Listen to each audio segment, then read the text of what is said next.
Last time on Astronomical, I ventured to the edge of a volcano in search of capturing an image worthy of being shortlisted for the Astronomy Photographer of the Year competition. In tonight's episode, my search continues as I travel to the land of fire and ice with my little brother Bill, as we go off in search of the most mythical stargazing locations on the planet, in the hopes that our stars align and with the right weather conditions we see the most beautiful lights display on Earth, the Aurora Borealis. It's my third visit to Iceland and Bill's first.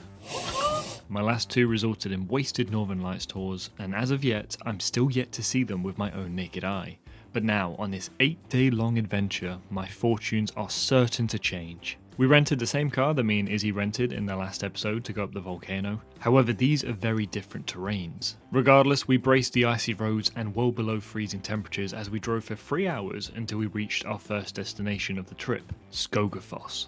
So, our 12-hour journey has finally come to an end. We have been in cars, we've been in buses, we've been in planes, we've been in pretty much everything. Now we have reached our final destination, and Bill, having just got a sneak peek of it, would you say it was worth it? 100%. Incredible. We're now actually driving up to go stay at our hotel, which is very close to actually the waterfall itself. But before we do check into the hotel, I think we're actually going to drive all the way up to where the waterfall is and just take a sneak peek. This spectacular destination may already seem familiar to you, as it is featured in 4-2, Vikings and Game of Thrones.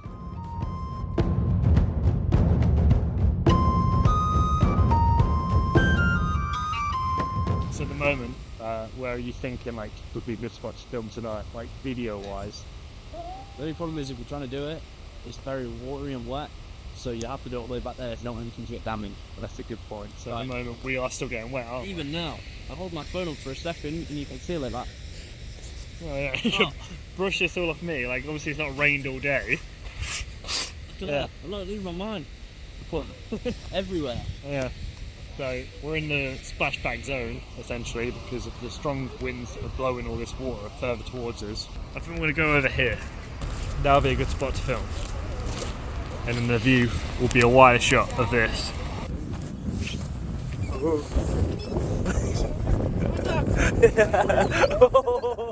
The first thing to note about Iceland is that it's practically as close as you can get to experiencing nature in its rawest form, as its landscape is exceedingly harsh and unforgiving. There are safety measures laid out wherever you go, but no warning signs or spiky boots can prevent you from succumbing to a sudden strong gust of wind and an unsuspecting icy patch of ground. We were going to include a brief montage here of all the times we were filming something and another person fell over, but some of them looked quite painful, and I think it's fairly poor taste in hindsight to be sharing that footage without their permission. Let's just say that it should be advised that you wear a little cushion on the back of your head, and I suppose your bum as well, when travelling to Iceland.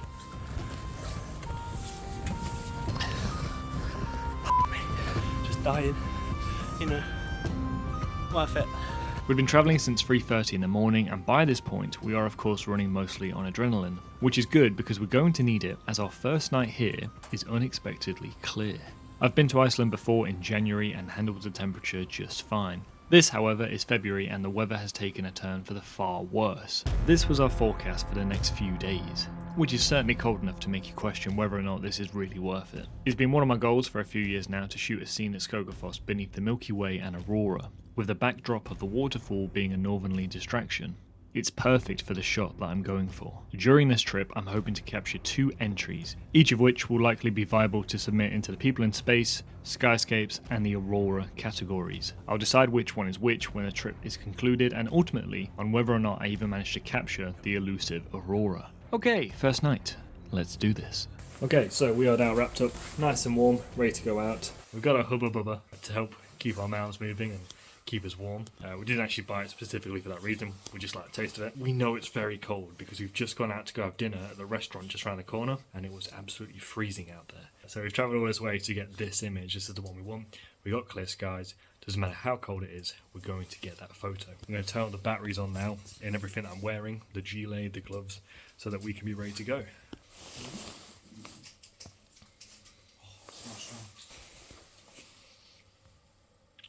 Yeah, if I didn't know any better, or if you didn't know any better, you'd think we're going to rob a bank right now.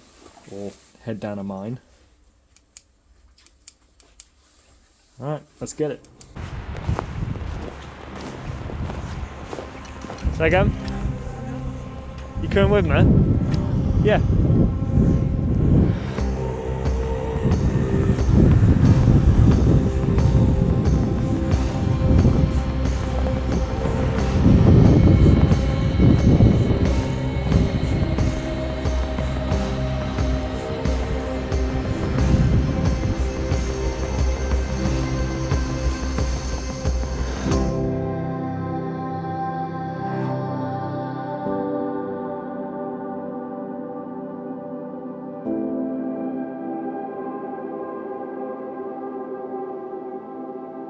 Alright, this really is one of the most daring shoots I've ever had to do because my brothers fell asleep in the car. We actually retreated to the car because he got too cold. Let me turn this off. Right, so this is my plan for Astronomy Photographer of the Year, people in space category as well as the Aurora category, is to get a shot with me and that waterfall behind me. But I've got a bunch of different things I need to consider, and I'm going to lower my voice. I'm shouting because there's very strong wind, but I can imagine you guys watching this might find that quite annoying. It's very cold as well. Alright, I'm complaining now. So I need to illuminate the waterfall behind me as well as me standing near it, but it's quite loud, and if you get too close with these strong winds, then it's just going to be an absolute disaster because you're going to get sprayed by all the water behind you. Icy water, absolute nightmare. This was forecasted as the coldest night on the trip. It was also our first night and there was no aurora, so we decided to call it in early. Confident in the knowledge that the following night was also forecasted to be clear, meaning we'd still get another chance at this shot, and preferably with some dazzling green lights. The following day we didn't get up until 10 AM, which is fine during the winter months in Iceland, as the sun doesn't rise until very late, and when I say rise, I mean gently hugs the coastline for a few hours before disappearing again. Okay, day 2 of our trip. We are now heading out to the town of Vik, which is home to the black sand beach and very near to a lot of other wonders that we're going to explore today. As you can tell, it's very quiet, there's not much wind, which would be absolutely glorious because yesterday it was bitterly cold. Yeah, sun is shining, my brother's driving, can't ask for much more. Here we go. Me and Bill figured that since it's the second day of our trip, we'd have a beach day. Isn't that right? Yeah. Yeah, so we're here. Like looking at the beach. No, well, you think that, looking at the snow all around us, but the reality is we are now about to embark onto the Black Sands.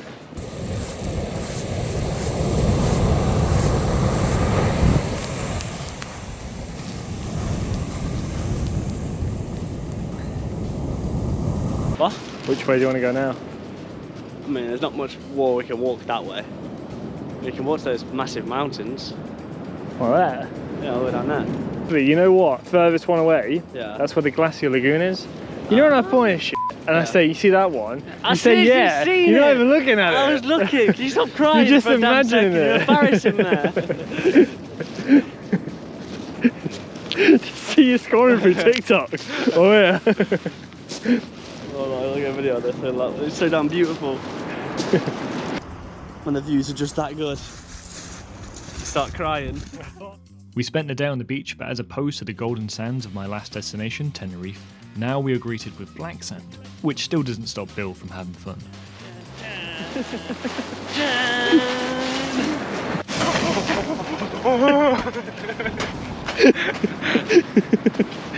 Stop shooting, stop shooting! I'm embarrassed already. We managed to film a few scenes for what may well turn out to be season 3 of Astronomical. It was looking as though it would be another crystal clear night, and the KP index was at a 4, meaning there was a good chance to see the Aurora. Things are going a little too well so far. I mean, even the bad things are actually good things when you look at them from another point of view. The well below freezing temperatures, for example, lead to much clearer skies and a better chance of capturing the Aurora. We turned up to the waterfall with no one around. We spent 20 minutes preparing to shoot a few scenes, but then, suddenly, 2 minivans in the space of 5 minutes rock up. Each group of people had their bright white torches shining in every direction. The last half an hour your eyes have spent adjusting to the dark environment, gone in seconds. At one point they parked the car right up to shine its full beams onto the waterfall, and it became pretty clear by this point that even with the rare crystal clear skies and the impending approach of the Aurora, they weren't interested in getting a shot of the stars. They just wanted a shot of the waterfall at night without any other tourist in their shot. Don't we all? In all honesty, the lighting they used for the waterfall has actually gone on to make this time-lapse very pretty, so I suppose I should be thanking them on that account.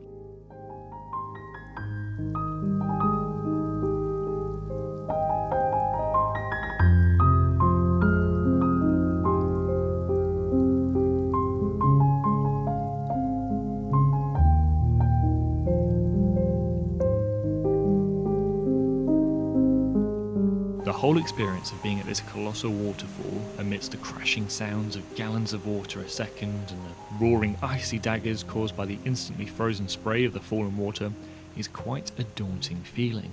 Without the aid of torches, this landscape truly is black. As we walked up to it at the beginning, you were constantly having to raise your torch up in order to reassure yourself as to how far away the waterfall truly was. But in terms of images that we did capture during this evening, I'm actually really impressed by what we got. So because we had that second camera set up taking long exposure images, we've managed to produce a star trail image that looks really nice, especially with the waterfall lit up. Normally I find it quite easy to film at night time using the Sony a7S camera because it's so good at capturing stuff in low light settings, but here there was literally no external light, none whatsoever. In this footage I'm using the lowest setting on my headlamp to try and illuminate the waterfall to give some context as to where we are, because otherwise it's just there's stars and there's no stars. That's the only difference between what you're looking at in the image. Even though we now had the waterfall to ourselves, the Aurora just wasn't showing for us. So we shot 15 minutes worth of stuff for Astronomical and then went back to the hotel to warm up and wait for the Aurora to turn up. Only it didn't. Something else did instead.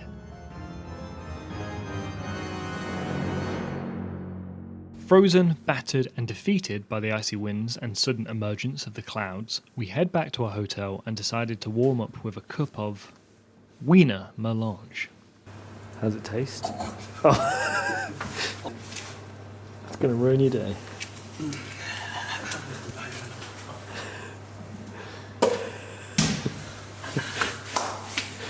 Had some wiener, had some chocolate. Despite the change in weather, we weren't just going to sit in our room the entire time waiting for the clouds to clear. Instead, we decided to go out and explore. On day 3, we embarked on a risky adventure towards an enormous glacier. Day 4, we travelled in between the cavern walls alongside the Skogafoss waterfall to discover a hidden wonder. We've done it. We're a bit wet. It's a bit awful. We're a bit wobbly. That's where we just came from. Now the way out. Look at that.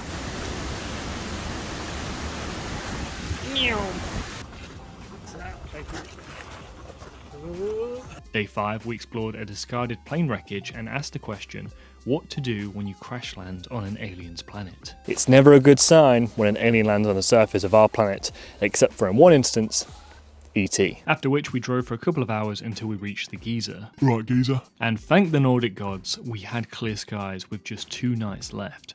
Our eyes are firmly placed on the Aurora forecast. Will this be the spectacular finish to the trip we could only have dreamed of, or will the Northern Lights escape me once again? Next time on Astronomical, we desperately search for a glimpse of the Aurora as we drive for a total of 7 hours through the dark, icy landscape in the hopes of seeing it. Do we make it back alive? Well, obviously I wouldn't be talking to you right now if we didn't. But do I manage to see the elusive Aurora once and for all? Well, I guess you're just gonna have to wait until next week to find out. I'm Damon Scotting, and this was Astronomical.